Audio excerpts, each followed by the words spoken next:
एक चीज और बताइए, आप इतने कड़े फैसले लेते हैं, प्रधानमंत्री अमित शाह, आप पूरी पार्टी मिलकर, आपकी पार्टी में बीजेपी में कभी कोई विरोध नहीं होता? इतने बड़े फैसले अगर किसी और पार्टी में लिए जाते हैं, कोशिश भी की जाती है, खुली बगावत हो जाती है, उसका कारण है, क्या वजह है? उसका कारण है कि उनका ग्रोथ अनसाइंटिफिक है, हमारा ग्रोथ साइंटिफिक है।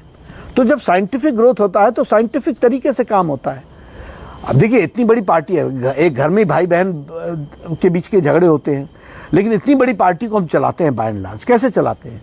तो हम सारी चीज़ों को कॉन्फिडेंस के साथ लेकर के चलते हैं, और साधारण कार्यकर्ता का कॉन्फिडेंस लीडरशिप पर रहे, इसको हम तय करते हैं। इसके लिए जितनी भी आवश्यक चीज़ें होती हैं उसको हम पूरा करते हैं, और हम ये भी बताते हैं कि आपका कॉन्फिडेंस और आपका वो तो अटूट रहेगा ही रहेगा, रहना भी चाहिए, लेकिन आप पार्टी की एक्टिविटी में कौन किस लेवल तक प्रश्न करता है ये भी तय होता है। ऐसा नहीं होता। पूरी सरकार बदल देते हैं आप, और कई बार ऐसे लोगों को सीएम पद पे बैठा देते हैं जिनके बारे में किसी ने सुना नहीं होता। हाँ, ठीक मैं है। ऐसे कड़े फैसलों की बात कर, हाँ ठीक है, और पार्टी में सब उसे अनुशासन के तहत एकदम इसलिए मान क्योंकि बचपन से हम लोगों ने सिखाया हुआ है ना कि बहुत सी चीज़ें तुमको नहीं मालूम है, लीडर ही फैसला करता है। वो जानता है कि लीडर हमारा जो फैसला करेगा वो अच्छा फैसला होगा।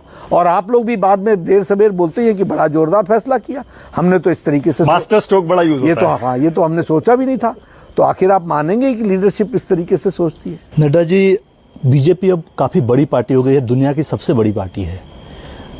पहले जीतने के लिए काफ़ी मेहनत आप लोग करते थे लेकिन सफलता नहीं मिलती थी, लेकिन पिछले 10 साल से लगातार सांसदों की संख्या और राज्यों में लगातार सरकारों की संख्या बढ़ती जा रही है। आपकी जो मेंबरशिप ड्राइव आप लोगों ने चलाया था, जिसमें 12 करोड़ या 18 करोड़ लोग जुड़े थे, क्या लगता है कि उससे पार्टी को स्ट्रेंथन करने में काफ़ी मदद मिली? ऐसा है कि पार्टी का व्याप बढ़ा, और जब पार्टी का व्याप बढ़ता है तो क्षेत्र भी बढ़ता है और कंसोलिडेशन हुआ, दोनों चीज़ें हुई हैं। और ये रेगुलर प्रोसेस है, पार्टी का एक्सपेंशन और पार्टी का कंसोलिडेशन, तो वो दोनों ही प्रोसेस पे काम चला है। हमने अपना व्याप भी बढ़ाया है और हमने पार्टी के कार्यकर्ताओं का ट्रेनिंग पर भी जोर दिया है। तो व्याप के साथ साथ उनको एम्पावर करना, उनको एक उद्देश्य के साथ लगाना, एक रूपता में लगाना, पार्टी के एसओपीज़ के प्रति उनको जागरूक करना।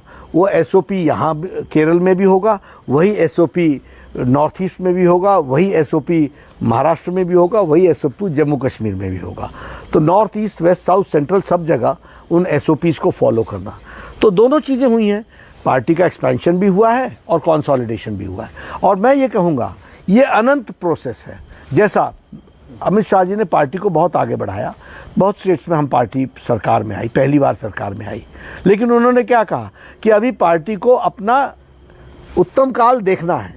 तो उसके बाद हमने भी काम किया, हम सब लोगों ने मिल करके, और हमने सरकारें रिटेन की।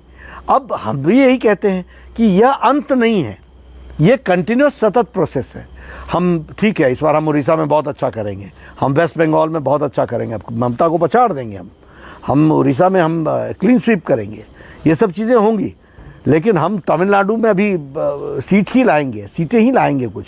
हम वहाँ सरकार बनाना है हमने, वो हमारा काम है, हम करेंगे, आज नहीं कल करेंगे।